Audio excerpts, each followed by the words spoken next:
What's up, everybody, and welcome to another episode of Team Chat Podcast. I am one of your hosts, Jerrett Wilson, joined to my right by Rachel Mogan. How's it going? It's going good. It's going good. Having to do a little bit of early prep recording on this week because I have to go to Vegas for a work conference for 4 days. For a work conference? Yeah, okay. no. I don't know how much it's gonna mix with business to pleasure, but it is Vegas, so there's a good chance that I'll be able to have some fun. And you won't be accompanied by your wife, will you? No, I will not. I'm going to tell on you. Why? I don't I'm know. not doing anything bad. I'm just going to make stuff up, and I'm going to be like, Sam, Jerrett texted me some things while he was blackout drunk. I think you should know. I think you should know he's hitting the tables pretty hard. Hitting the tables. Sadly. He leveraged the house. It's all gone. You're going to have to sell Fender. Oh, no. Oh, no. That's the worst I think option. you'd only get $10 for him. Nah, he'd bring in a pretty penny. penny. He's a pretty pup, so he'd get a pretty penny. He's kind of cute. He's not even That's that hurtful to me. That's hurtful to me. Just taking it too far. It's a good thing. Far. It's a good thing Fender's not in here. Otherwise, he might cry. And then I'd feel really That's why bad. he's not in here. He was going to come in here. He heard you, and he was like, "No." No. And turned and walked away sad, She's so mean. tail in between his legs. But I guess you did not know, Team Chat Podcast is a video game podcast where we talk about games, the ones we love, the ones we hate, and everything in between. You want to get in contact with us? Well, send us an email, teamchatpodcast@gmail.com.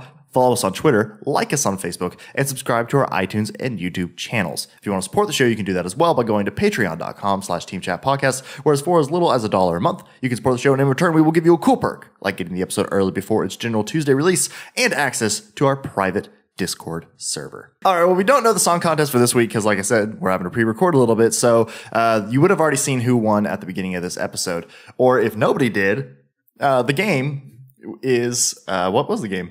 You never sent it to me yet, actually. I didn't send it to you. The game was Abzu. Oh, okay. Nice. One of the first few that I launched out as a guest when Dylan sent it his, and my first one for Echo was right. And then I was like, Abzu. Yep. And I was like, oh, how funny would that be? That's a game. Same one twice. I've been meaning to play Abzu. I think it came out as a PS Plus game a couple months ago, and so I got it then. Oh, good. So you do have it. Yeah, so I do have it because it's the same. It's Austin Wintory, right? Yes. Yeah. Oh, yeah. So yeah. they released the soundtrack on one of those cool collector's vinyl editions, blah, blah, blah. It's nice. A gorgeous soundtrack. 10 out of 10 would recommend. If you like the music of Journey, you're going to love the music of Abzu. Nice. Abzu. Everybody loves it. Yeah, I need to listen to that one. Yeah. So that is the one for this one. Congratulations to whoever won, if anyone did.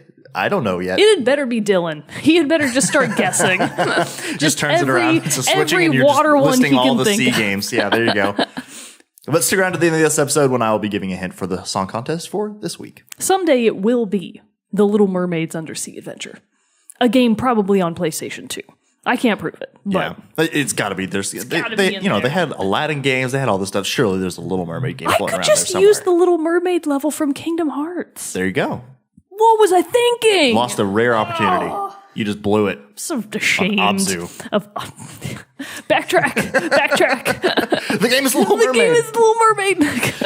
All right. Well, today's topic is one that we have been looking forward to doing for a while now, ever since we played through the first couple episodes of Life is Strange. And so today is our total and very spoiler-heavy overview of the entire Life is Strange Season 1. It's the Life is Strange-isode. The Life is Strange-isode. Indeed. Dun, dun, dun. So we're going to be talking about literally episodes 1 through 5, as many decisions, choices and consequences, and their outcomes as we possibly can. So anybody that hasn't finished the game yet, we're going to be going more or less in order. So we're going to do episodes 1, 2, 3, 4, and 5. So if you just want to cut it off wherever you might be pausing at or wherever you haven't gotten through to, that's fine. And then you can come back later, finish it up, listen to the rest of all of our personal choices and what we thought about it, because we both loved the game. We already talked about Life is Strange a little bit a couple of episodes ago. Yeah. So we did it. So for those of you who might be listening first time, we did an episode after we had played the first episodes 1 and 2, because we wanted to get into it before Life is Strange Before the Storm came out. Obviously now that's been out for a couple weeks by this point when you're listening to this. And so because we had never played it. It'd been on our list for a while, and we were like, hey, let's play this, see what it's about. And so we got through the first 2 episodes at least, just to give us enough to know, are we going to like this game? What about this game do we like? What do we not like? And all that. And so now that we're sitting here at the end, both of us have completed all 5 episodes. It's time to really get down and dirty into this game and just talk about it all so much. Because I have to say, starting it off with this, and okay, warning now. Spoilers are in full effect. Spoilers. They're coming hot. They're coming fast. All right. This game blew me out of the fucking water. I know, right? I knew it was going to be good because I was like, that's exactly the kind of game that I'm always looking for. But I really didn't expect it to be as good as it was. Me neither. I can't wait for us to get to episode 5 because episode 5 was wild. It was absolutely a crazy ride. Oh, it was amazing. So let's start then back at episode 1, which we've already talked a little bit about. Episode 1 is Chrysalis. Yes, episode 1, Chrysalis, is really the... essentially, we already discussed this. The episodes kind of go in chronological order of days in a week for our title character, Max Caulfield. Mm-hmm. So Max Caulfield is a teenage girl. I believe she's 18. She goes to a private art school, Blackwell Academy. Which became much more obvious. I know this was a question in our first episode. I was like, is this college or high school? It became much more obvious it was high school. So it's like a boarding school. Okay. It's a fancy boarding school, exactly. Yeah. They have on-campus dormitories, blah, blah, blah. So it's a bunch of 18-year-olds that are also artsy, hashtag the worst, I know. all living at school together. And so this cast of characters is very well fleshed out around Max in terms of the authority figures like the security guards, principals, teachers, blah, blah, blah, and of course the other students. So we open the entire game on a storm scene. We're just sort of planted right into a storm scene. It's Max, and she's kind of waking up from being passed out, I guess, in the middle of this horrendous storm. Has no idea what's going on. She has no idea what's going on. She's very disoriented. She's trying to get out of the storm, walks up to this little cliffside where the lighthouse is, sees a massive tornado, and it just kind of cuts from there. And then suddenly Max Caulfield is just back in class. And she's like, what happened? Was that a dream? Blah, blah, blah. Yep. And then we really kind of start her school adventure from there. So first and foremost, how many tries did it take you to get that damn question right? At the very beginning of class that you had to re-answer 8,000 times. Yeah, I think I had to rewind that one. Maybe 3-4 times, I think, to get that one. That was the thing about it, too, like figuring out that. And again, a thing we've talked about on this is the rewind ability is obviously which you discover. Max discovers that she has in this. Oh no, wait, she doesn't discover it then because she's in the class. She goes through the class, gets the answer wrong. The teacher gets frustrated at her. She leaves, winds up going to the bathroom, and then that's where she sees the standoff between Nathan Prescott and Chloe. Exactly, Chloe Price, even though she doesn't know it's Chloe yet. That's right.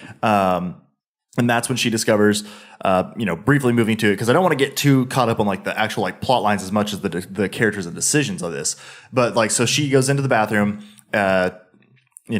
upset about how the class went and everything. And then the school bully, whatever, all around douchebag. Nathan Prescott. Nathan Prescott comes into the bathroom and is like psyching himself up. And so Max hides. And then this other girl comes into the bathroom and starts confronting Nathan. And course of events, Nathan pulls a gun on her and winds up shooting her. And then when that happens, Chloe reaches out and Max reaches out and reacts to that and realizes that she has the ability to kind of reverse time basically. And so she reverses time back to the classroom and then, is able to change the events of the classroom, answer the question correctly, through more trial and error in the conversation, which was neat that this was just a cool thing. You could go back and finesse even conversations, not actions that happened in the game, but even small conversations. You could go and change the outcome, and then it would show you like, oh, this is the right answer, all that. And so you can bend these situations to best suit you. It's never really required though. No, so except you could completely go through without rewinding if you needed to. Except for a few key conversations, and for example, when certain actions will kind of pause on that black and white screen, that's like you can't proceed with that decision in the game. You have to rewind. You have to fix it. But the vast majority of the decisions don't have a defined bad outcome that results in that black and white screen. Most of them do have just options. So there's just different branching choices that you can make throughout the game. And Jerrett and I haven't actually talked to each other about a lot of those decisions that we made past episode 2. Yeah. So we're going to be comparing and contrasting our own choices with what I hope is going to be a lot of difference. I'm excited to hear where we kind of wound up. Yeah. So episode 1 takes us more or less through Max and Chloe reuniting as friends. So the very basic backstory is Max and Chloe were childhood best friends. They knew each other extremely well. Then Max moved away to Seattle, I think it was. And they didn't really explain why. She just did. Her parents just moved. Yeah, but so Max did she also not. had to go with him. Max didn't write or communicate with Chloe at all during the 5 years that she was away. So she's kind of back, and she's like, "I hope we're still friends." And she didn't even recognize Chloe in the bathroom. she didn't even recognize her because in the time that Max has been gone, Chloe's entire life has really just kind of gone down the drain. Her father was killed in a car accident.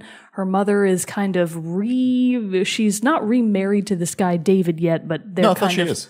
Oh, are they married? Yeah, they are. Oh, never mind. Okay. Yeah, so she's remarried to this complicated character, David. Yeah. He's not all bad, but he's also not all good. And so Chloe hates her stepfather, calls him her step douche.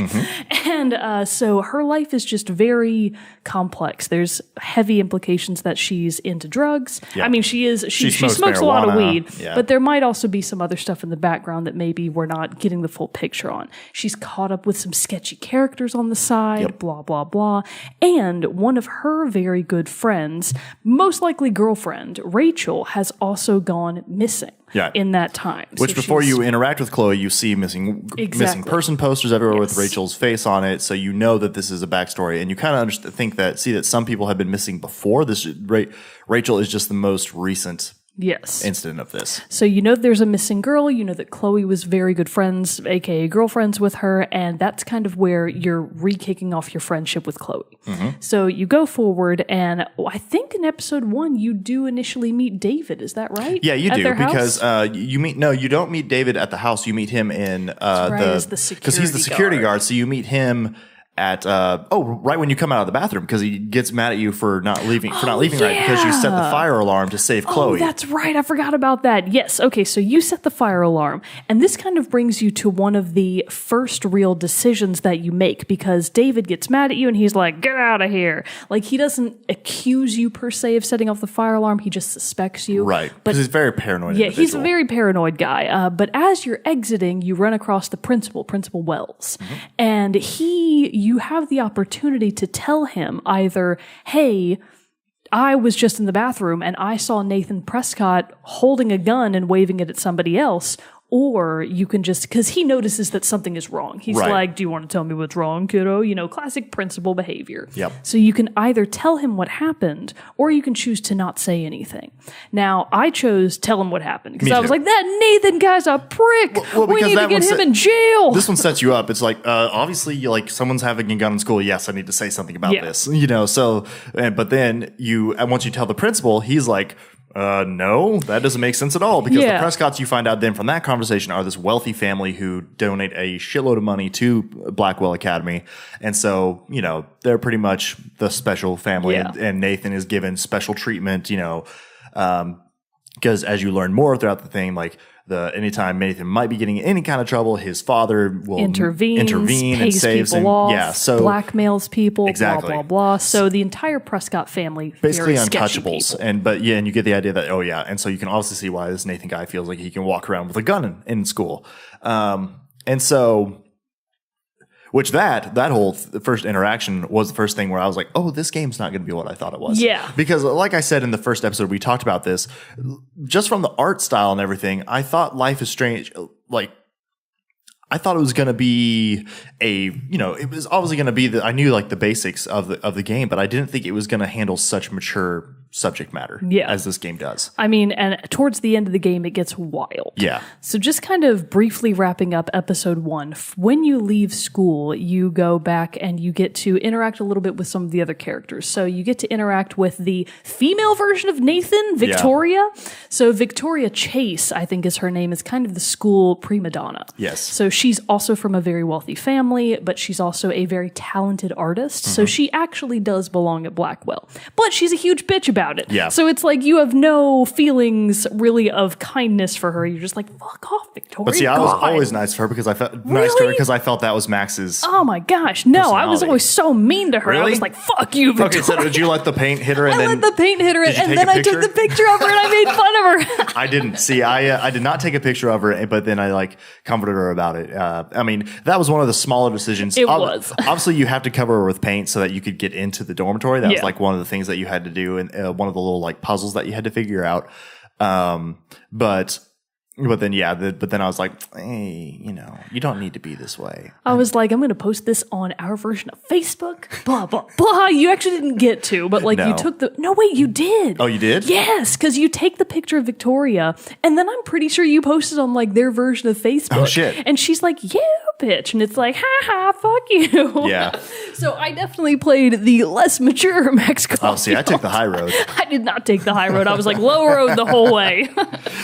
Okay, so then you wind up. But then you're in the parking lot. Nathan tries to confront you, but he's fought off by your other friend Warren, who kind of protects you. Then when that happens, Chloe speeds up her truck. You jump in. You both have this moment of, oh shit, like you're Chloe, you're Max. They reconnect, and then they Max winds up telling Chloe about what she saw and how she discovered this power, that she saved her in the bathroom. And so they then make it their mission to A, find Rachel because they feel like it's fate that's brought them together, and then B, figure out how to prevent this storm or to save.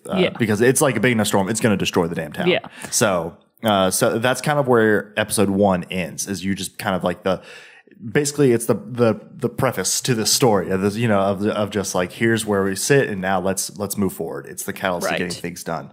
And kind of through the background of episode 1 leading into episode 2, you see a lot of activity that's kind of suspicious surrounding security guard David and one of the students, Kate Marsh. Now, Kate Marsh is very much painted as this ultra-religious student. She comes from a very religious Christian family. You find eventually some notes and letters which would lead you to believe that her father is very supportive of her, but the majority of the rest of her family has a very judgmental, condemning tone whenever they're talking to her about stuff. So you can tell that she's in distress. She's also a very popular target for bullying. A lot of students at the school are very mean to Kate Marsh all the time, and you do very much try to befriend her and take on a supportive role for her, which in episode 2 is one of the key decisions and eventually outcomes that you do come across. Right. So let's see here. Let's just go over some of the brief ones. We might need to speed up how much we're going in detail on these episodes to be able to get through it. So let's see. So we both told Principal Wells.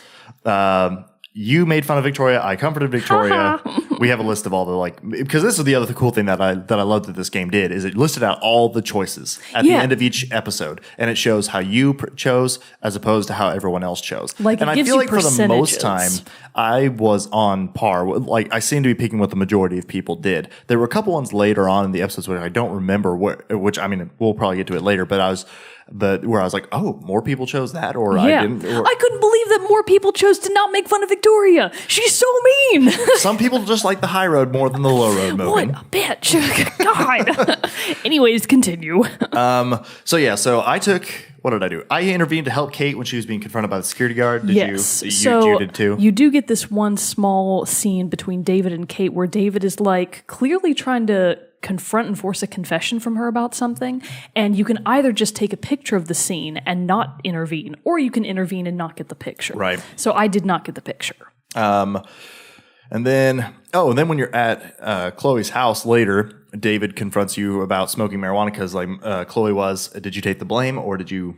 I did take the blame. I was like, it was me. I'm on drugs, sir. You can kind of tell that this was not going to go well for Chloe. And actually one of that particular interaction was one of the first that had many different outcomes. I don't know how many times you rewound that scene. I think I rewound it maybe 3 times, because I started with these when I realized that there would be the big decision ones, which would only give you 2 options, and it specifically freezes the game kind of while you're deciding and choosing what to do, which I thought was a really cool one, because you have the minor conversation choices, which you can always go back and change too, but then there are always, in some conversations, there will be these major ones, how you choose in this one will readily affect the outcome of the game later on. And so for those, I sometimes would play through both options and then rewind to see how I feel, to help me weigh my options. Because this was the big thing that we talked about before with this game, is some of these decisions were not easy to make on either way. Sometimes all decisions were bad. Yeah. It's just oh man, there's no good way out of this. Right. And so it always kind of because with this one, you could be no, sir, I did not smoke this pot. But then Chloe gets in trouble, and you can kind of tell that David is very hard on Chloe. And so, but then if you, as a friend, he's not going to be as hard on you. So that's why I took it. I was like, okay, I'm going to save Chloe this time and help her out here and give her a break from this guy. And so that's why I took the heat for smoking the pot. And then I don't know if you remember, but in that same conversation, one of the things that David is also accusing Chloe of is, hey, did you take my gun? Yeah. And so she's like, no, I didn't take your gun. And then the whole scene plays out. And I stood up for Chloe. I was like, no, I'm the one that was smoking the weed, blah, blah, blah. And then David leaves and Chloe's like, oh, by the way, I totally did take the gun. Here it is. And that kind of made me regret my decision a little bit. I was like, oh no, Chloe, even though she is one of the primary protagonists and your best friend in the game, she's not a perfect person by any means. Definitely not. And she's very hot-headed, picks fights with everybody. Yes. Granted, she's had a hard life, in the last few years, but still, she brings a lot of it on herself because she won't shut up. And really, that's kind of one of the most interesting points of the game is that they didn't make her, or Max even, perfect characters, which I think makes it extremely more interactive to play through. Yeah. So we both took the blame for Chloe. Yep. And then... Okay, so that's pretty much of all the major choices in this one. Now, so this is a thing that got slightly slightly annoying to me was with the minor decisions, because it also, those are the major ones, which are what we were just talking about, that it really impact the story. But the minor decisions, there are some that I missed. Had no idea there was even an option to do it. With this one, signing the science teacher's petition. I didn't know you could do that either. I didn't either. And I was like, I wanted to sign. Because the security guard is trying to get this thing going where he can put video cameras all over the school to help patrol and keep it safe. This one science teacher thinks it's not a good idea, and she's doing a petition to try to fight it. And it comes up several times later in the game, hey, well, because you didn't help Miss Grant. I was like, I didn't even know that was a choice. Yeah, I remember seeing her putting the petition up on the board, but I don't remember it giving you the option to sign the petition. Or even thought that I should. I got gypped, man. Yeah. And that was way back in episode 1, so you never had a chance to fix it. There's another one, some later that I was just like, oh, this one too. Let Daniel draw your portrait. I was like, I didn't run into that one. There's another one later in episode 4. No, I didn't even know that was an option. Another one in episode 4, I think, with something about warning a homeless lady who's sleeping in a... Oh, you missed that one? Yeah. Jump! Yeah, I missed that one. And then I saw it and I was like, what the hell? When it got to the end of the chapter, I was like, wait, what? This doesn't make sense. I think that was a decision that you could make in episode 2, actually. Oh, really? Because when you're at the Two Whales Diner with Chloe and you're really sitting down to talk about Max's power, before you enter the diner, you can go around it to the back side of the building. I didn't do that at all. And if you do, you find this homeless lady back there, and you can start up a conversation with her, and you're like, she seems like kind of really wise. She's older, so she's like this older homeless lady. She might be a little crazy, but not too far gone. So Max is having this surprisingly cordial conversation with her, and at the end of the conversation, you can choose to tell her about your vision, or you cannot. And I was like, hey, homeless lady, just FYI, I'm also crazy and psychic, and there's a storm a-coming. And she's like, thanks, kid, I'm out of here. And you're like, saving the world, one homeless person at a time. So she leaves, and that later comes through in episodes 4 and 5. Yeah. So that one didn't work out so well for me. But you got her killed. Yeah, I did. Wait, so do you actually find her dead? Oh my God, you're a monster. I know. So in episode 5, jumping around a little bit here, when the storm does actually come to Arcadia Bay, you go to the diner because you're going to rescue Warren and Chloe's mom. And you help a few other people, other people in danger. Yeah. Which I was able to help all those people and save them from it. But then, I find the homeless lady. I'm like, oh, shit. This is what I was supposed to warn her about. But so that was a little that was something I was like, well, damn it. If I had known that was a thing. But of course, that's just because I didn't explore the area as much. So moving into episode 2 then. The big thing about episode 2, so you have more things, you're discovering more, unlocking more of the mystery of this. But the big thing, and where our 2 games totally changed for us. Yeah. So the main focus of episode 2 is that Kate Marsh, a video of her came out from online that she attended this school party for this, the Vortex Club is what it's called. And at this party, a video is taken of her really drunk or drugged out of her mind. She's making out with people all over the place. And so this video got posted online. She's getting publicly shamed everywhere. That's why David was getting after her in the episode 1, trying to figure out more things about her. And ultimately, this culminates at the end of episode 2 with her standing on the roof of the dormitory about to throw herself off. Correct. And so you initially come upon the dormitory scene. You kind of walk into it as it's occurring because you see this crowd. Everybody starts freaking out. You're in class. You're in class. Yeah. And I think it's Warren Bussin. He's like, some crazy shit's going down to the girls' dorm. And the teacher even tries to like keep order and everybody's like, nope, we out. So like everybody leaves to go see what's happening and you get to outside the girls' dorm and you see Kate Marsh way up on top of the building. And you see She even jumps before you can get up there, but Max rewinds time, and this is really kind of the first time that she exercises her power to sort of freeze time. Because when she rewinds it, she keeps time frozen with Kate on top of the building as she kind of fights her way through the crowd and eventually up to the roof. Right. And then you unfreeze time, and you're already up there, and Kate turns around, she's like, how'd you get up here? And you just kind of gloss over that. You're like, don't worry about it. It's not important. I was in my room, heard you up here, so I thought I'd just run up. So then you're trying to you're literally trying to talk Kate down from the ledge. And you want to kind of summarize what the options are. So basically, you go through all these different things, trying to convince her that, like, no, it's not a big deal. We're going to help you. Oh, because you have a conversation with her in her dorm earlier where she's wanting to go, like, you're basically like, she's asking you what she should do. Like, should I go to the police? Because she's pretty sure Nathan Prescott had something to do with it. She remembers like him leaving with her. So you're like, oh, fuck, that dude drugged her. And did who knows what else. So she knows that something's wrong, but obviously nobody believes her. Her family doesn't believe her because they've seen this video and now think she's just this wild child who's abandoned all of her beliefs and principles. And so you have to be, and in this conversation, she's like, what should I do? Should I go to the police or whatever? And you have to tell her, like, do you go to the police or not yet? I'm trying to gather evidence.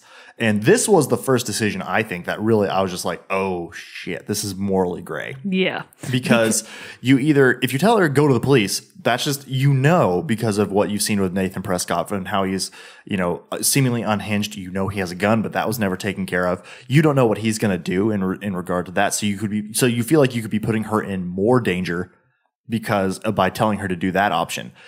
But then the other option of saying like, no, not yet, could be taking away from her the chance to get the help she needs. Yeah. That one I was very conflicted on because I just couldn't decide. Like, I think ultimately I did go with no, like, don't tell anyone. Let's get more evidence. But I remembered leaving her room and it's like, God, I'm going to feel bad if she winds up killing herself later. And then it got to that scene and I was like, oh, God damn it.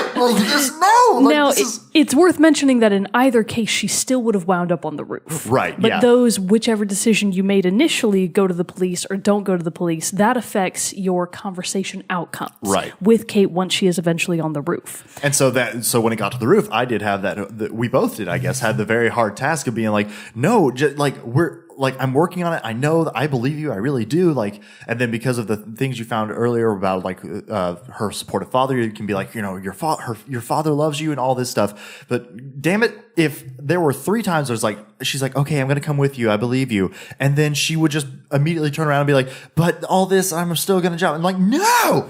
So I was able to eventually wind up talking her down. I didn't. So this is where our experiences in the game really diverge. I must have missed a piece of evidence in Kate's room. I'm assuming it was her Bible because eventually I got to this conversation I was able to use a Bible where she's like, oh yeah, but blah, blah, blah. And then your counterpoints are each Bible verses. And I was like, oh shit, I don't have a Bible on hand. And also I haven't read the Bible. I don't know what any of these are because they're basically options like, oh, Matthew 1:12 or Psalms, something. Proverbs. And I think I picked the one that was a quote from Matthew. And so I read that one to her and she was like, well, not good enough, jump. And I was like, no. Yeah. So I effed it up and Kate died. So at the end of my episode, it really kind of closes episode 2 out on a very somber tone.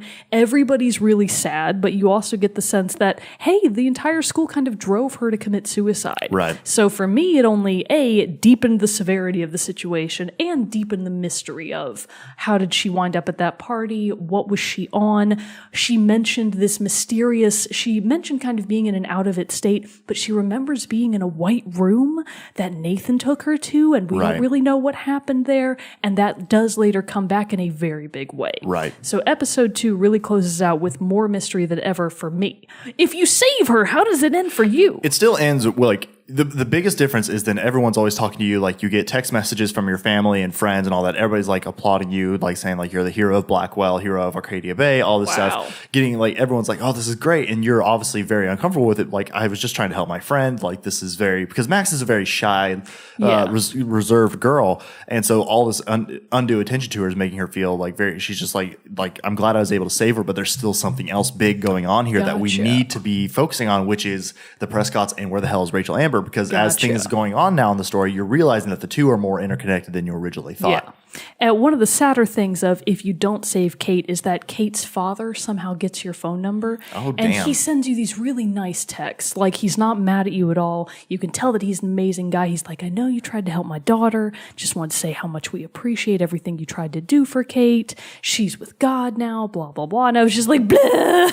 Like, damn, that's hard. Like, crying over these texts. And then even later in the game, like in episodes 3 and 4 and 5, you'll continue to get texts from him because it's just a matter of days. Right. And he'll be like, hey, by the way, Kate's funeral service is on blah date at blah, blah, blah. And then, you know, as Max, you have to be like, yeah, I'll be there. And it was just horrible. I was just like, I failed. Yeah.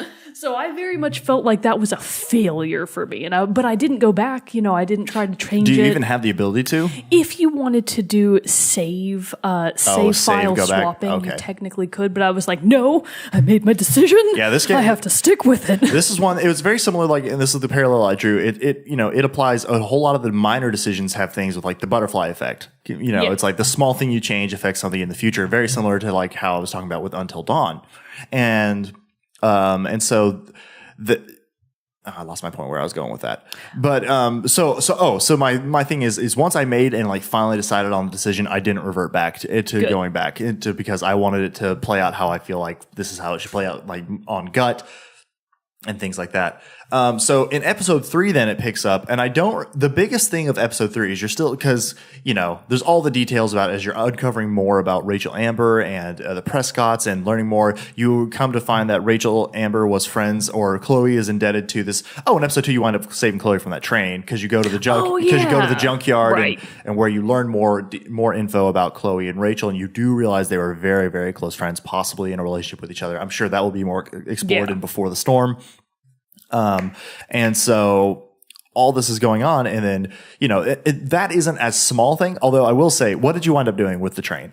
How did you solve it? What did I do? I intentionally wound up moving the track to, like, it kind of got broken somehow. Like, I kind of broke the track. I kicked down the wire spool, and it ran over the lever. Yes. And it was able to change the tracks or whatever, but then Then they were just like, oh, they'll have to shut down the lumber mill or something like that. Yeah. And like eventually you meet some trucker and he's like, God damn, train broke. Now I'm stuck here, blah, blah, blah. That was in episode 5 because you saved the trucker in the tornado. And so, which I was like, oh, that's a fun thing. And like in another small example of that is, if you're in Chloe's room one time messing around with the first time you're in a room, I accidentally broke her snow globe.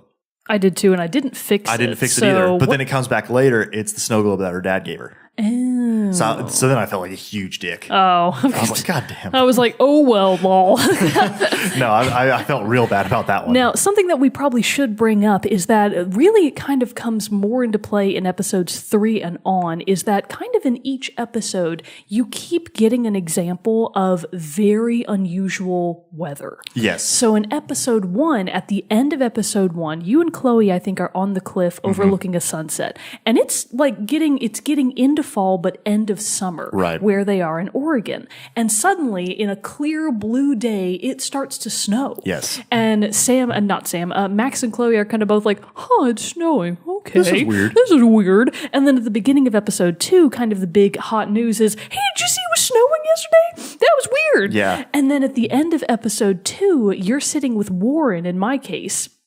Kate has just killed herself. So you're kind of sitting outside on the stairs, obviously very sad. Warren comes to kind of try to comfort you. And as you're looking out over the sunset, an eclipse comes. Yeah. So you're still with Warren. Yeah. If you save Kate, you're still with Warren, and then you notice the eclipse, and he's like, "What? Whoa, man!" Because Warren's a science nerd. Yeah, he's a science nerd. He's also like very obviously, you can tell he's into you, and he's like keeps inviting you to go see Planet of the Apes at this drive-in, and you accept, or I accepted. I accepted too. I was like, yeah, I like movies. This guy seems okay. Cool. Planet of the Apes is great. It's a great film. And so he's like trying to comfort you, and like earlier in episode 1, he saves you from Nathan Prescott. So he's just kind of this, he's like your loyal companion who follows you around wherever you go. Yeah. But so and really the big news of episode 3 then is, hey, did you guys see that eclipse? Yeah. There wasn't one scheduled, and now everybody's really concerned, and the entire scientific community around the world, because clearly the rest of the world is also picking up on this. So it's not like contained just to Arcadia Bay, because everybody's like, wow, even NASA can't explain why there was an unscheduled eclipse the other day. Yep. And then in episode 3, I think, is where you get that instance of all the beached whales.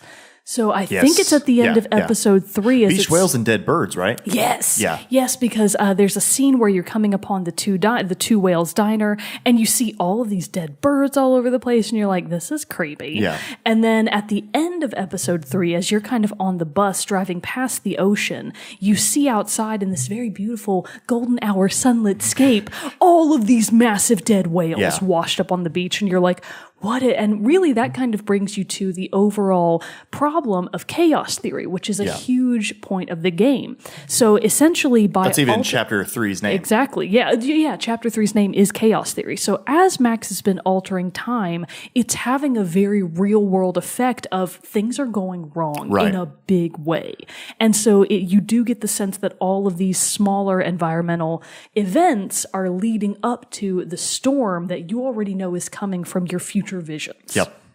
So episode 3, it's carrying on now from this. You're either dealing with the fallout of Kate's death or the fact that you saved her. And so all this is going on.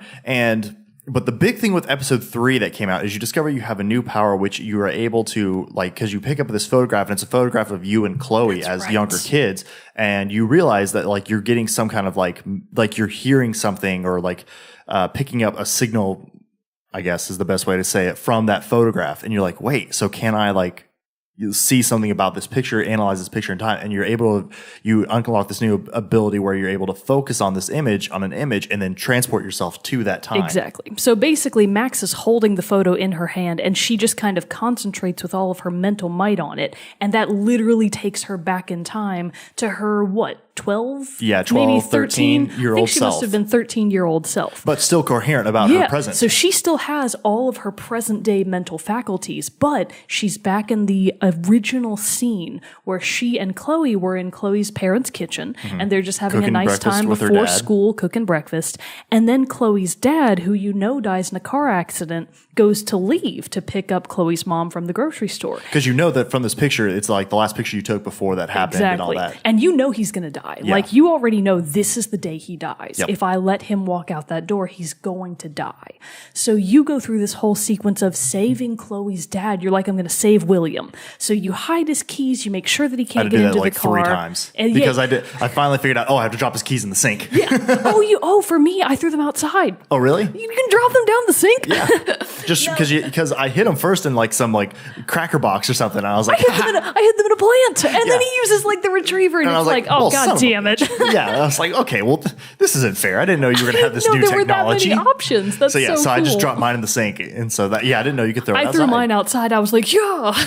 So if you have to end this particular sequence with successfully hiding the keys. Mm-hmm. You can't proceed with this time travel by letting William walk out the door. Yeah. In any case, you save him. He doesn't find his keys. You flash forward to the future, and kind of at the end of that whole childhood sequence, Max, she's not explicitly saying, Chloe, I just saved your dad's life. Yeah. But she's like, Chloe, we're awesome. We're awesome. And Chloe's like, why are you being weird? Yeah, she's like, we just made pancakes. I mean, I know they're good. So then you kind of flash forward to the future where you get to presumably see the consequences of that action. Well, it's like you're at Blackwell, because that's where you see the picture in your room, and that's where you discover this. You're not with Chloe, I don't think, at this point when you originally figured out that you can do this. But then you you wake up, you come back out of it, and you're like, oh my God, I just saved William. I got to go see Chloe and talk to her about it and see William and all this.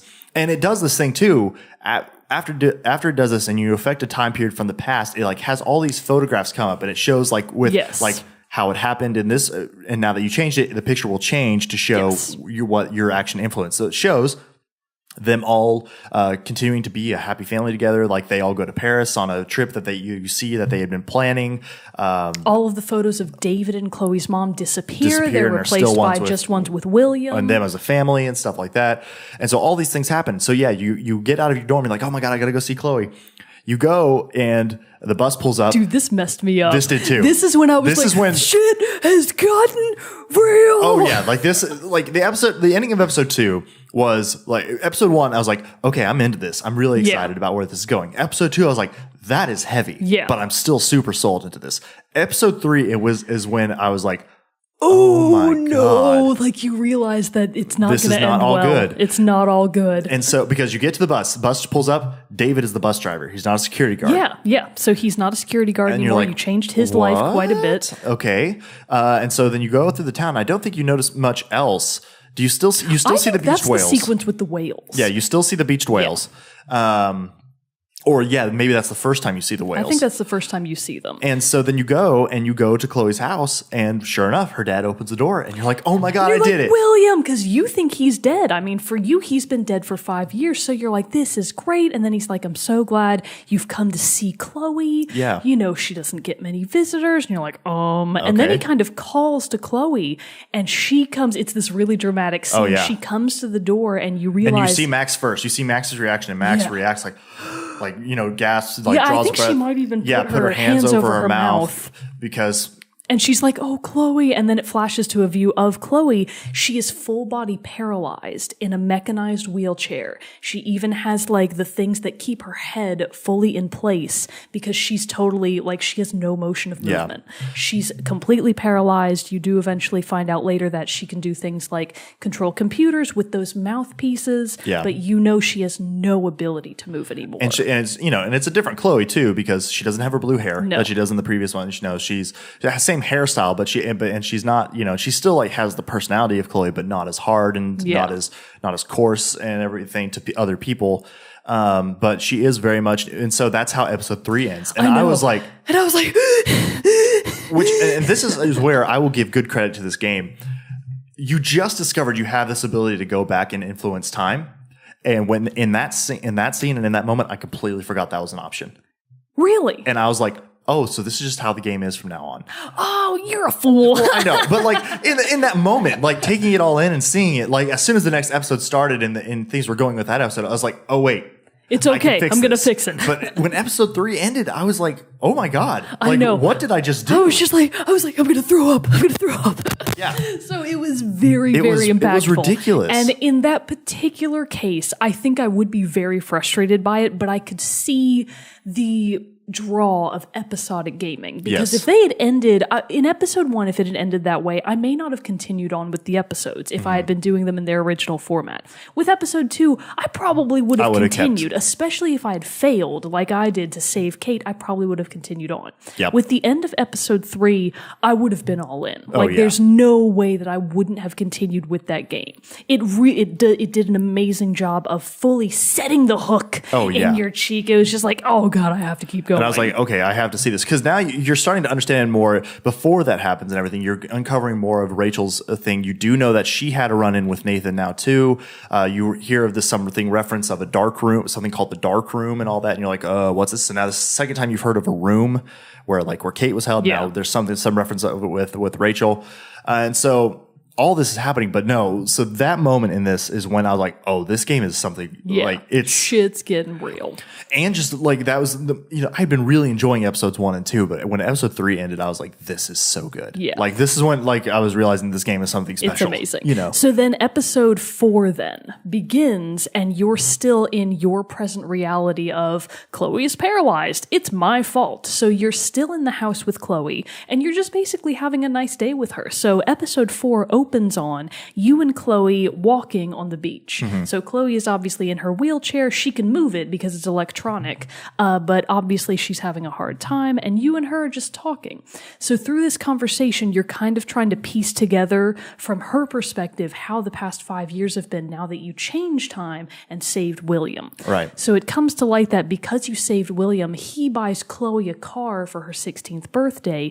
She then gets into a car accident, becomes fully paralyzed. Right. So you also find out through later conversations that even though she's paralyzed, but she also has more existing medical problems on top of that. That are basically like degrading her life further. It's degrading her life. And her really, quality of life this further. is really kind of all just through the first half of episode 4, because you eventually come to the conclusion when you're back at her house with her that you find some paperwork, you know that her lungs are collapsing. Yeah. She's going to die. Yes. You know that she's going to die, and relatively soon. And so now you're faced with this thing, and this is where I said the game gets even better, because now you're just like, all these decisions I've had before, like I haven't seen the real world impact of how what they do affect is what I'm doing with. You had the little things here and there, but this was the first one where you're legitimately like, I fucked up time. Yeah. And so, because now you're conflicted because you saved William, you gave, Chloe more time with her father, and her parents are still happily married and all this. But then also you feel obviously responsible for what happened to Chloe. And you also know through other documents that Chloe's family is in financial ruin. Yeah. They can't afford her astronomical medical bills. This was pre-Obamacare, so they also can't afford for all of her existing conditions. Right.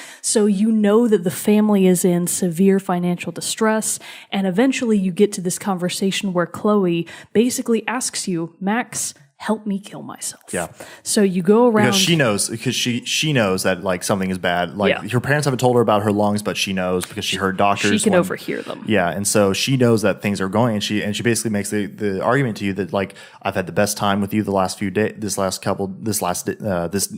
day, because you spent the night with her and everything, watching a movie. And she's like, we've had fun. We've laughed just like we did. Because apparently in this timeline, it's the first time you've seen her since coming back. So, but in this timeline, you did write her a ton of letters. That's true. So even though you didn't see her in the 5 years because you had still moved away, you were very much in correspondence with her. Right. And apparently you were her only friend that kept tabs on her, kept up with her. So you're still very much a part of Chloe's life, even though you haven't seen her until this point. So you've had this interaction with her, and then, she's basically like, I want this to be my last happy memory.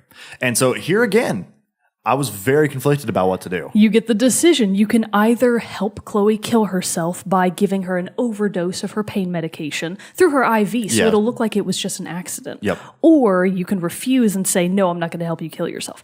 I didn't refuse. I chose to help her. Yeah, I was like, I'm not going to be that monster. At this point, too, I could also tell that it was reversible, because you're looking through a photo album. And then that's when I was like, oh, thank God, this is when I'm going to get to fix this. Yeah. And so I knew that's where it was going. And so in my head, I was like, this isn't affecting anything. I want to make this Chloe, so you happy, because you don't know if there's like multiple timelines and different things going on, or if you're just like moving and affecting the same thread of time. And so that's how I was looking at it, that you're just like affecting the same thread of time. And so I was basically like, this is going to be fixed. This decision seems to have no consequence in the end. Yeah. And two, I was just like, I don't know. But I was a very iffy one, because it's like, depending on how you stand on euthanasia, I was like, this is a touchy topic here. I'm not ready to handle this one. Presumably both of us did then choose to help Chloe kill herself. Yeah. So we both insert the medication into her IV, and you sit there and watch her die. Yeah. Like, it's not like you get to go back in time before she dies. You just kind of sit there, and eventually she dies, and she goes to sleep. Yeah. And it's like, oh man. And then you take the photo from the photo album, you refocus back to that same childhood memory of making the pancakes, and then you make the conscious decision to let William die. It was ridiculous. And see, that's where I was like, oh my God, this game. Yeah. So you basically starting to just punch her right in the gut. I mean, because you're standing there as a child with Chloe, you know her father is about to die, and you're like, I just have to let it happen. Yep. And so then, then is almost somewhat of a selfish decision, because you're doing this because you want to save Chloe. Yeah. And so this is where, like what we've said with this game, getting in the morally gray for all characters, because it's like, Because you know both ways. Like you're playing God at this time. And at it's this kind instance. of like, who more deserved to live, Yeah. Chloe or her father? And it's just like, you know that in either reality, they can't both live. Right. There's no alternate reality where both of them live. One of them winds up dying, either through medical means from a car accident, or in William's case, from not surviving the car accident. Yeah. So it's just like, oh man, I'm literally playing God, which does kind of lead into this chaos theory. Because then, this is skipping ahead a little bit, but at the very end of episode 4, the kind of big environmental cataclysm that you view is in the sky. It's a full moon. You see 2 full moons. Yeah. Kind of right next to each other. But you can tell the other one is kind of fading in and out of view, like it's not fully permanent. And everybody's looking up and they're like, so about the 2 moons. We got 2 today. We got 2 moons today. This isn't Tatooine. Nobody's concerned. Yeah. So it's a very, I guess Tatooine had 2 suns. Never mind. Star Wars reference. But so anyway, so with you wake up out of this, you go back, you obviously are overjoyed to see, or not necessarily overjoyed. You're overjoyed that Chloe's still okay, but you're also like, what the hell did I just do? And then you wind up through your research finding out that the Prescotts have this old farm because David has been all his paranoia has been tracking several different people, Chloe, Nathan Prescott and a few other people, I think. Yeah. And you put together in this really fun puzzle sequence, putting together all these different clues to figure out where Nathan Prescott's been. That was one of the most impressive sequences of that game mechanically for me, because how they present it is you're looking at Chloe and Max's idea board, basically their investigation board, and you have 3 sections. One is about David's research, one is about Nathan, and one I think is about the Vortex Club? I actually can't remember what the last one is. And so but it's all these different notes and stuff that you've discovered from investigating all these people in their rooms. They're physical and things pieces like of evidence. So it's like paperwork, cell phones, blah, blah, photos. There's a bunch of photos. And you get to make the decision of picking what items from each 3 category you want to move to the next category. So it's like, okay, I want David's school, I want Nathan's school file, his cell phone, and this small scrap of paper with 80,000 numbers written on it. And then when you move to the next sequence, you get to figure out, okay, how do these numbers fit with the phone, blah, blah, blah. If you succeed, you unlock the phone at the final end. And the same kind of goes for the other 2 categories. You are basically trying to get to the confirmed outcome. No. It's Frank, the drug dealer. It's Frank. It's all it's his like because Nathan Prescott, this other character Frank who you interact with, who you learn Chloe's had interactions with, Rachel Amber He's your had friendly neighborhood drug dealer. Yeah, and so you're aligning all these pieces of information to figure out where Nathan Prescott is, because you know that he's behind these women, these girls disappearing and being drugged. So you're trying to figure out where he's at specific times. So what you're actually trying to figure out is where specifically did he take Kate Marsh the night of the party where she got drugged and the video happened.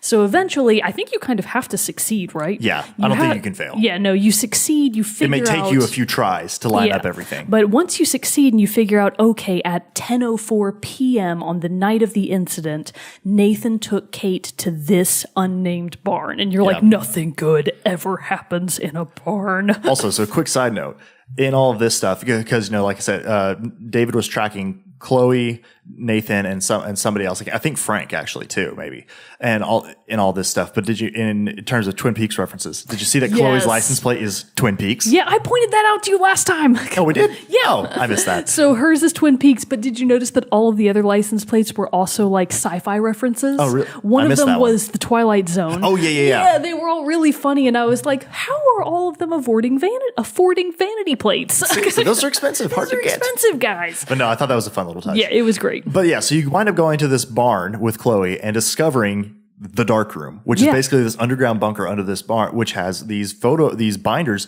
full of books that have girls' names on them. Oh, and it's so creepy. Like, there's one of Chloe, there's a book of Rachel Amber, and when you're in this space and you're obviously seeing like, okay, so this is where Nathan's taking the girls, and you're freaking out about that. You open the book about Rachel, and you see photos of her in the junkyard. And you can tell she's dead. And so Chloe's freaking out, and they're like, we have to go to the junkyard right away. So they rush over to the junkyard, and some stuff happens. So Chloe's like, I know exactly where that spot is. Yep. So they go to this particular spot of the junkyard. They're just digging in the dirt with their hands. And it doesn't get super, super graphic, but eventually you can view enough of Rachel's torso that you know it's her. Yeah, and you know that she's dead. And so episode 4, it kind of ends sort of on this. Well, not yet. Yeah, not quite yet. Not yet. But so you know that Rachel Amber is dead. Chloe's freaking out. Blah blah blah. And so then this just got way worse because Chloe, in the back of her mind, thought that she ran away to L.A. because Rachel wanted to be a model and all these other things. And so you've always had in the back of your head like, oh, maybe this is going to turn out well. And so obviously this is just another stab that the game takes into your heart where you're just like, nope, never mind. She's definitely dead. This is not like shit is going down and it's going down hard. And so. You then, Chloe is obviously incredibly brokenhearted and wanting to get vengeance on Nathan. And so you go to the Vortex Club party that's happening that night with the intent of confronting Nathan. And so you go there, you search around for him. He's not there. Your photography teacher is there and you talk to him because he's there to announce this contest that's been going on. That's been kind of like this whole thing where it's everyday heroes where, the person in this photography class, whoever wins, gets to go to San Francisco, have their work featured in this art thing and all this. So it's this big deal that's been going on. The teacher's been trying to get Max to be a part of it before. And she just didn't because she's like, there's all this other shit I got to do. Yeah, I'm busy trying to save lives, Mr. Jefferson. Exactly. And so he's there and, and announcing the winner, and it turns out to be Victoria. Oh, but you also, when you're in the dark room, discover that Victoria is the next on the list. Yeah, so you see an empty binder with Victoria's name on it, and you're like, I have to warn her. So I did try to warn Victoria. Did you succeed? No, she didn't believe me. She believed me. What the fuck? Because I was nice to her. Probably because I was such a bitch to her.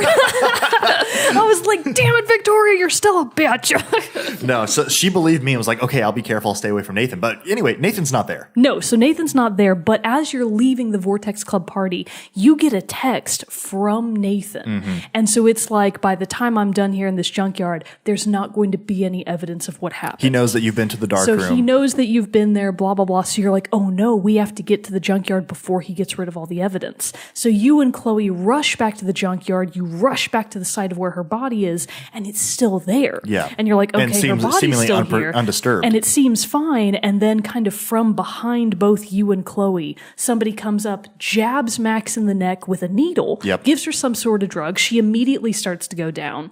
Chloe turns around to confront whoever is behind them. She gets shot right in the head. She takes, which I was like, what the fuck? So she takes a bullet right to the head. Jesus. I know. So she goes down. She's insta-died. And you, as Max on the ground, you still have a little bit of consciousness. And episode 4 ends with someone walking over you and looking down at you. And motherfucker, it's Mark Jefferson. The teacher. It's the photography teacher. Which, okay, so I did not see that coming at all. It didn't. I mean, it was like once it happened and I saw it, I was like, okay, this makes perfect sense. Yeah. And then especially when it gets into episode 5 and this episode backstory is explained. But he came up on screen and I audibly went, the fuck? I was like, no! Because I was like, he's so handsome. Damn you, Mark Jefferson. Because he really is always kind of billed this entire time as the ultra famous and successful photographer. Who's is trying to instill and build up your confidence and your career. He's very much the cool professor. Yeah. So he's got cool hair and cool glasses and he's like nice everybody's suits. Friend, nice suits. So you're like, no! And the episode ends with you blacking out and it's just like, oh my God. It was crazy. And I was like, I went through all the shit going back in time to save Chloe again. Now she's dead again. Mm-hmm. And I was like, and again, because I was just so wrapped up in that moment, I did not think about there being any way to fix that again. You're a fool, Jerrett. I just get sucked in, Mogan. I get sucked in, and I don't necessarily understand what's everything going around me. It's the power of the game. It's the power of the game. So anyways, obviously, at this point, you're immediately starting episode 5 if you're not playing the original had an hour left of episode 4, and I normally, since I work from home, I'll usually play games or something during when I'm eating lunch and stuff like that. And so my whole thing was like, okay, I'm going to finish up episode 4, play episode 5 later on tonight. That ended, and I was like, oh no. I'm going to finish the whole game. I'm finishing the whole game right now. Sorry, work. Yes. You'll have to wait. So episode 5 then begins, and you're coming to. So you're Max. You're in the dark room. That is abundantly obvious right off the bat. But you're in a chair, and you're tied down. So your arms are tied to the arms of the chair. Your legs are duct taped to the legs of the chair. And no one is initially there. So you're coming to. You're kind of regaining consciousness. And then eventually when you do, Mark Jefferson comes back. Well, no, you see Victoria laying on the ground. You do? Yeah. Really? Yeah. That didn't happen in mine. Really? No. When it first begins, for me, you see Victoria's on the ground next to you, out. or maybe that's when you. So without going, because this whole sequence was very in depth and had a lot of like reversing and jumping around and different things like that. And the majority of episode 5 takes place in the dark room when you're tied up, because this is when you really come in and start using the focus to jump through time and through pictures, right? Which was incredibly well done, I thought. It was. Because there's like, you get there and you see this, but then you see your diary over there. And so you have to like manipulate Jefferson through, through conversation with him to get him to like show you pictures. So then you could focus on one and like even jump back to earlier in the time you were in the room to learn more. And that might be where you see Victoria.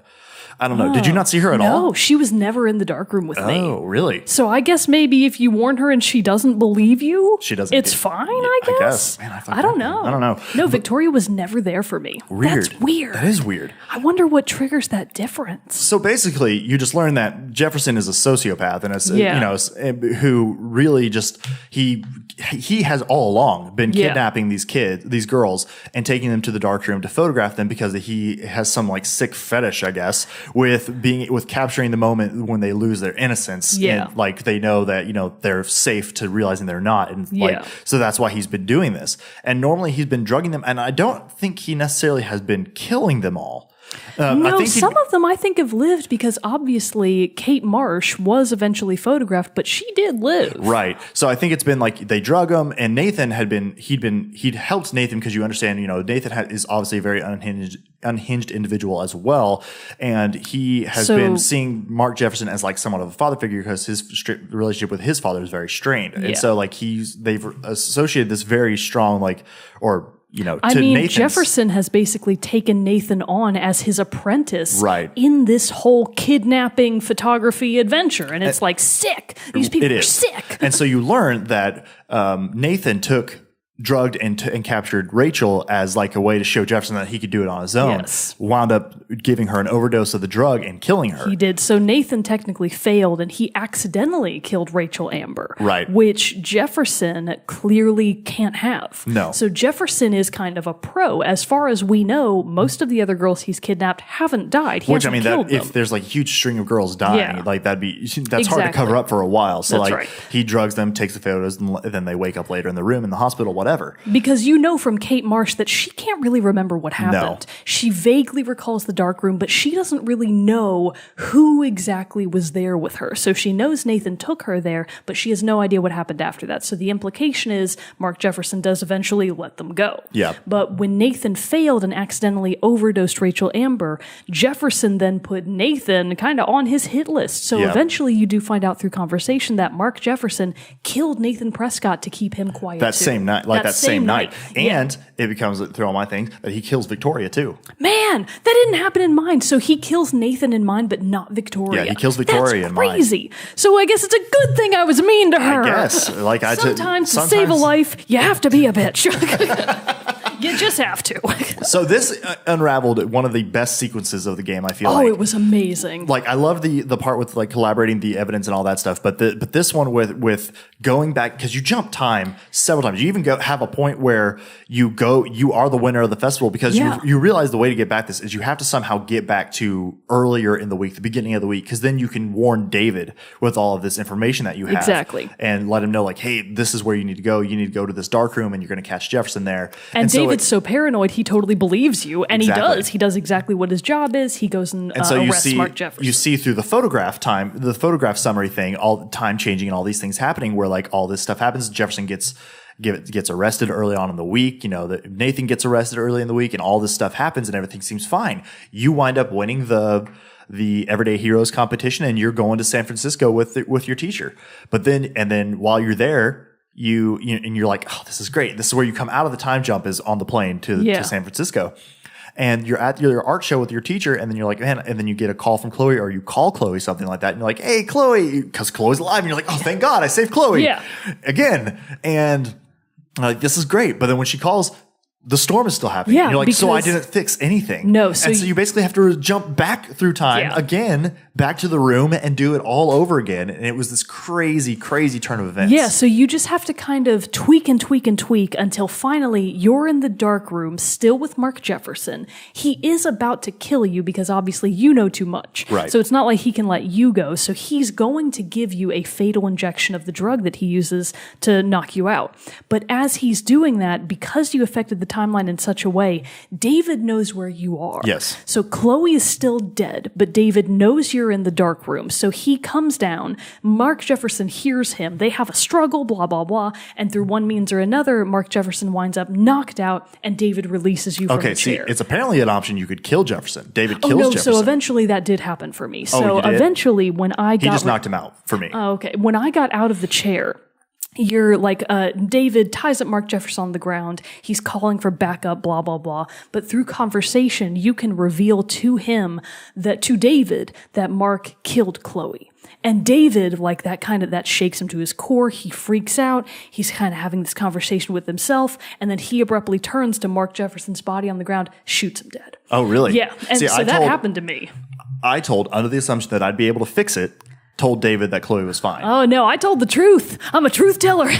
And now that's got you killed somebody because of your truth telling. So he shoots Mark Jefferson, and I was like, "Good, die, you bastard!" Yeah, I know. I kind of wanted that because you understand that this guy is sick. He's he's seriously sick. Now that sequence of getting it right, where David could actually get the upper hand in the fight, took me forever. I know. I was like, "How do I? What do you I had have to do?" Change so many different things. There are like 4 different conversation options to go through. An incredibly well done sequence, but it was that was the one part of the game where I was like, what do I do to fix this? I cannot figure this out. Because every option had to be correct order. Because otherwise, if you don't do the right thing, Jefferson kills David. Yeah. So, and then obviously you can't, that's one of those rare black and white endings where you can't have it to where David dies and you don't escape. Yep. So at the end of the sequence for me, David has just killed Mark. He's kind of sitting on the ground, like thinking about his life. And he's like, you get out of here. So you as Max go back up to the surface of the barn. You basically steal Mark Jefferson's car so that you can get to the Two Whales Diner, which is where because this storm is in full effect now. The tornado is hitting Arcadia Bay. The entire time you're in the dark room, you can hear it up above. Yeah. And like the lights are kind of shaking and all that. So you're trying to get to the Two Whales Diner because you know that Warren has a picture of him and Max that you took before the Vortex party. That's just like a selfie of them. Right. So she's trying to get Chloe back is still alive at that point in time. Chloe's still alive at that point. So you're trying to get the photo to get back to the Vortex party. So you're like braving this storm, blah, blah, blah. I don't know how yours went, but in my car ride, actually one of the most significant instances for me was you check your phone and you have a voicemail from Nathan. Yeah, that happened for me too. And he's like, I'm sorry. Like, you know that he's Nathan, coming for me. He's trying to he's basically confessing all this stuff that Jefferson's Nathan was deeply unhinged and he had so many problems, but he wasn't necessarily evil. No, like he had the potential to be. He had been manipulated enough by Jefferson. He'd been manipulated enough by his relationship with his father and just his own mental health issues that he had. He desperately needed help, but because his father has this whole thing about family image, blah blah blah, they weren't willing to get Nathan the help that he actually needed. Yeah. So you get the sense that he's just a very unfortunately failed soul. Yeah, people could have helped him and they didn't. Yep. So at the end of that voicemail, he's like, "I'm sorry. He's coming for me. I'm sorry." And I was just like, oh my God, dude. Yeah, I was like, man, that sucks. That did make me have a bit more humanity for Nathan's character. Me too. And especially as you interacted more, like the part where you go to Nathan's room to get stuff. And then on the way out, like he confronts you all in the hall. And then Warren like fights him and all that stuff again and like beats the crap out of him. And then he's just like sitting there like, in pain on the floor. Like you get these instances where you're like, okay, this is like, he's a deeply flawed, but not necessarily evil person. Well, I kind of laughed about it. I'm not going to lie. When he was laying on the floor, like after you had beaten him up, and he's like, "Fuck, it really hurts, man." Yeah. I was like, "I know, right?" It does hurt when you get beat up. It does hurt when you get beat up. So anyway, this is when the tornado's there, and you're starting to have this thing, and you're trying to get to the Two Whales Diner so you can get that picture. You get to the Two Whales Diner. You save some people if you can. You find the dead homeless lady. You save the homeless lady in advance. And then you have these conversations with everyone, with Warren, Chloe's mom, and then Frank the drug dealer is there too, I think. Yeah, he is. And so in this whole thing, you start getting this, you're talking to Warren and especially just like, okay, you got that picture. I need this picture. And you explain everything to Warren, what you'd been trying to tell Warren about your power for a while. And then so you wind up actually telling him here. And then he's like, starts saying some things about the storm, like possibly being your fault and, you know, and all this stuff. And I was like, no, put this on me. Now he's dead. For me, at least, he wasn't saying it in an accusatory manner. No, not for me either. No. So he's just like, man, you know, if you're messing with time like that, this is probably kind of your fault. Yeah, like you could be influencing this stuff. So you ultimately figure out that like still you're the key to figuring out how to stop this and save the town. And so you wind up getting the picture. You jump back in time, and then you have to like tell Chloe like because you got to jump time again. Yeah, but you have to tell her like this is what's going to happen. You have to do X, Y, Z. You have to listen to me, and then when we reconnect later on the beach, like you got to tell me this again so we can go to the lighthouse and then fix all this. But I'm not going to be here to tell you, but you got to know Nathan's dead. Jefferson killed him. Jefferson's the one to do this. You have to get all this stuff in order and, get all this stuff so you can save Victoria or something like that. I can't remember at all what the details are, but basically you have to do this. I'm not going to be here to tell you because I'm jumping time and you have to make this right for me. It's like, I got to go. So you ultimately get back to the lighthouse during the storm and you're there with Chloe, and through conversation and all this stuff, you realize that you only have really two choices. Actually, can we backtrack real quick? Yes. Before we get to that, through all of this time jumping, my favorite sequence of the entire game happened.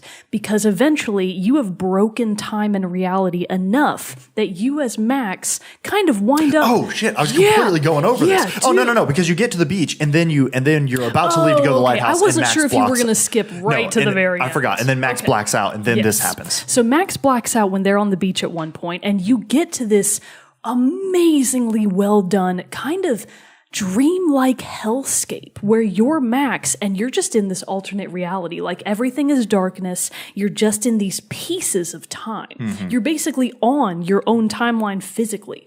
And you're like walking through all of these sections. Mark Jefferson is alive again. He's trying to hunt you down. It's this amazingly well done sequence. Just a very like in your head, psychological, somewhat terror. Oh, it was like terrifying in its own way. It was amazing. My favorite part of that entire sequence was where you're back in the dorms and you keep going through the same doors. Yeah, and you have to keep becoming different people in a way. And I was like, this is crazy. And you had to like follow the clues to know whose door to go into and all that to unlock the sequence. It was really well done. Did you get the picture of the giant squirrels?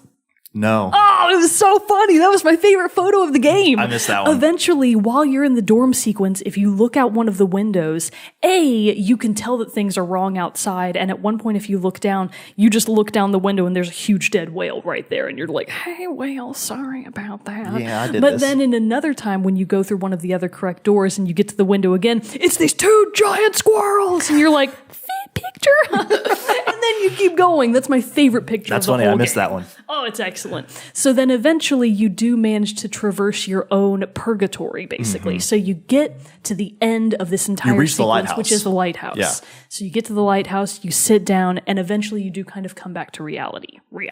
And so here you are, your Chloe has brought you up to the lighthouse. You come back and you realize and you understand through that whole dream sequence or, in your own head, trapped in a time loop kind of thing.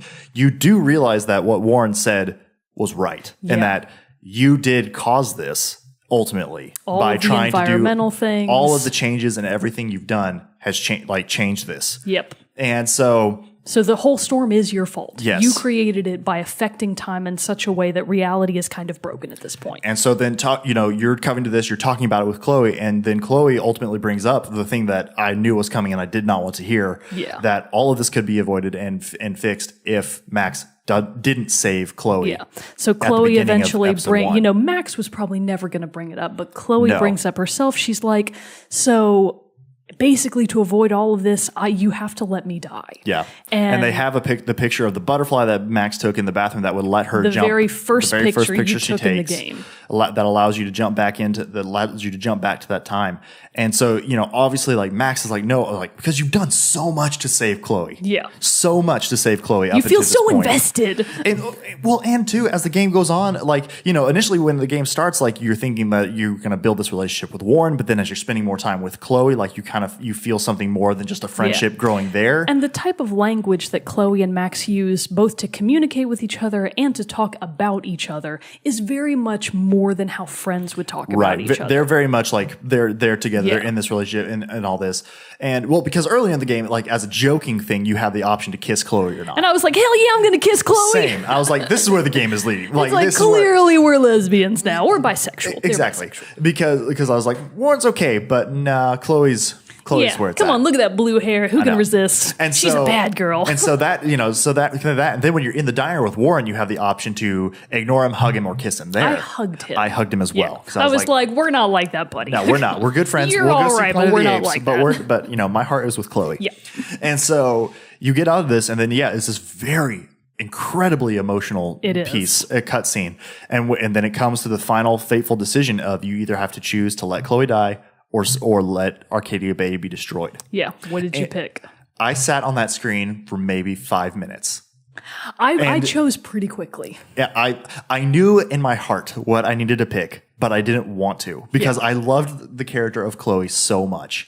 And so all this is going on. Sam was in the living room with me when I was playing this final part, and she noted she was like reading something on her phone or Kindle something, and she looked up and was like, "Are you still trying to decide what to do?" And I was like, "Yes, this is incredibly emotional." Decision. But ultimately, I chose that I had to let Chloe die. I did too. What's funny is I wish we had been able to have him on for this episode. Bro Mogan chose to save Arcadia Bay. Really? Yeah, and I was like, whoa, you chose to let everybody else die? And he was like, yes, I'm a humanist. And I was like, not really, because everybody else dies. Damn. So I did want to hear from his perspective how the game ends if you choose to let Arcadia Bay be destroyed. I went back and watched the Arcadia Bay ending on YouTube after. But so anyway, so then it goes through this whole sequence of like, it goes back and you realize that through this, you let Chloe dies in the bathroom, which was fucking heartbreaking too. Cause like Max is still stuck in the bathroom knowing what's about to happen. She hears Chloe get shot and die. So she's just having to hide behind a stall. She's like trying to choke in her crying because she knows that Chloe's dying back there. Yeah. And so, but anyway, because of that, all the stuff with Jefferson and Nathan Prescott is revealed. And so, like, you're able to stop it. Kate Marsh doesn't die, and all these other things. Victoria Chase doesn't die. All this other stuff doesn't happen. And so you basically, and then obviously the tornado, the storms, and all these other natural calamities don't occur either. But still, that moment of having to watch Max like stifle her tears and cry in the bathroom, and plus their own Chloe and Max's goodbye on the cliffside before Max jumped back in time, like, and then in that moment, like Chloe and Max do kiss, and it's a very, very touching moment too. And you do know in that moment that they were going to be something more. I was a little worried that the game would never actually make it explicit. I was worried that they were going to keep it ambiguous, but I was very happy that they made it. They're like, no, they're definitely in love with each other. Yes. Which made it that much harder. Exactly. So that A, gives it more emotional gravity, and B, it is a rare amount of representation that you often don't get in video games. So I was like, good, I'm glad that they are both together. I'm glad that it went this way. So I was very pleased about that. And so then you get that. So you see the fallout of Jefferson being arrested and his whole operation being shut down, but then you also have the moment of going to Chloe's funeral, which is also very sad. Because then I felt so bad about that too, because her freaking mom has now had her husband and daughter die. But so the mom is still with David in this timeline. So you get the sense that, hey, Chloe's dead, but the mother at least does still have a support in her life. Which, for as weird and crazy and paranoid as David was, you can still tell that Joyce and David cared for each other a lot. And towards the end of the game, through all of this time jumping, you do eventually come to the realization that David also is a troubled individual. He survived a war. Yes. He has PTSD most likely, but you know that he's at his core not a bad guy. Right. And so that comes out, and you can grow or weaken your relationship with David throughout the game through Joyce's interactions too. But no, it was just.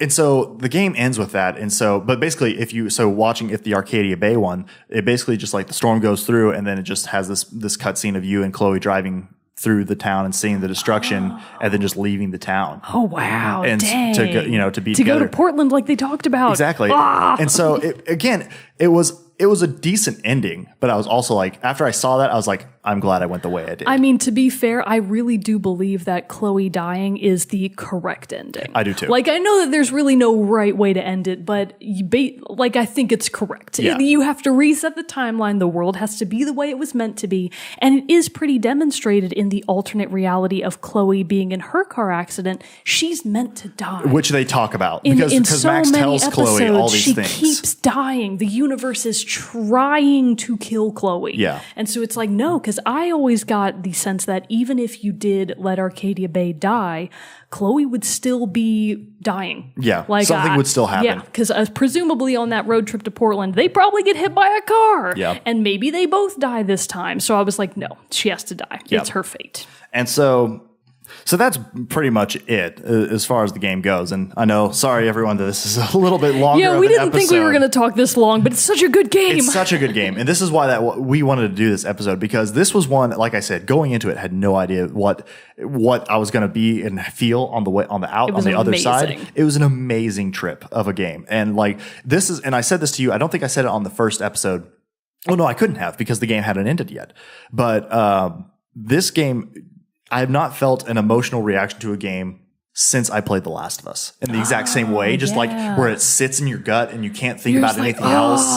Like I was thinking about the ending and like had the story and the characters for the rest of the day. Like, and just like, it really just stuck with me in a really good, and I still think about that game. I do too. Yeah. And that was how I was The Last of Us. When The Last of Us ends and credits roll in that game, I was like, oh my God, what did I just experience? And that's exactly how I felt with Life is Strange. And that's why this one, I felt like, we normally don't go into this in-depth dive of a game. But there's so much to be had. There's so much to this game. And so, for those of you who can still play and enjoy a game with spoilers, and if you listen to this episode, even though we gave you plenty of warning, still go play the game. But, and if you didn't, if you haven't yet, play the game, because it's outstanding. And we glazed over all of the minor choices, which still makes for a very fun experience. We could be talking for another 2 hours. So let's wrap this up. But all in all, Life is Strange was a completely unexpected but incredibly great gaming experience. Zach needs to finish it. Zach does need to finish it. So hopefully he stays away from this episode. Yeah. So, we gave him warning. We gave him warning. We warned him. But yeah, so Life is Strange, Don't Nod Entertainment.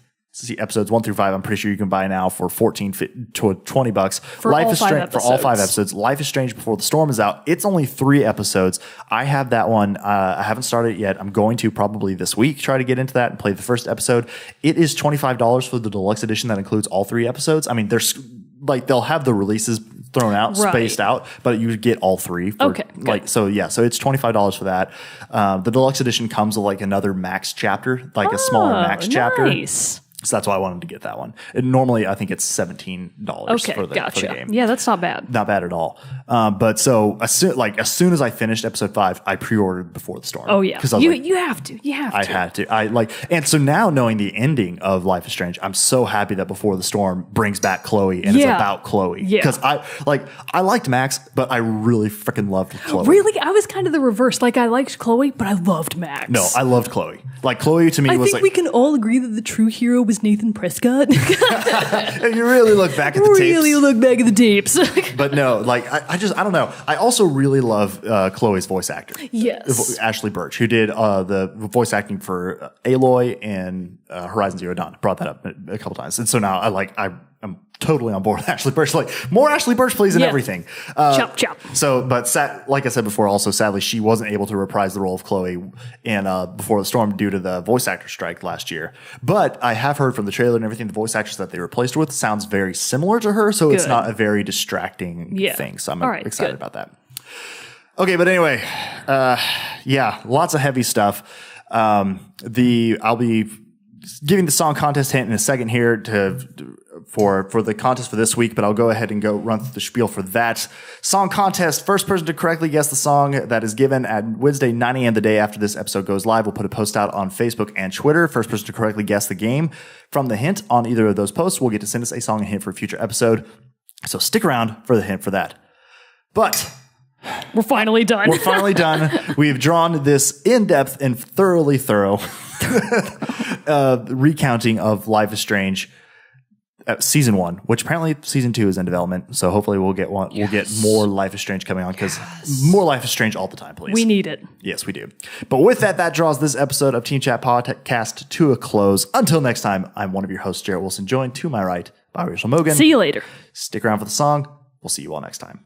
All right, everybody. The song hint for this week is Take the Oath, Destroy the Blight. One more time. The hint is Take the Oath, Destroy the Blight. First-time listeners, the song contest goes live Wednesday, 9 a.m., the day after this episode goes live. First person to correctly guess the game from the song hint will get to send us a song and hint for a future episode. One more time, the hint is Take the Oath, Destroy the Blight.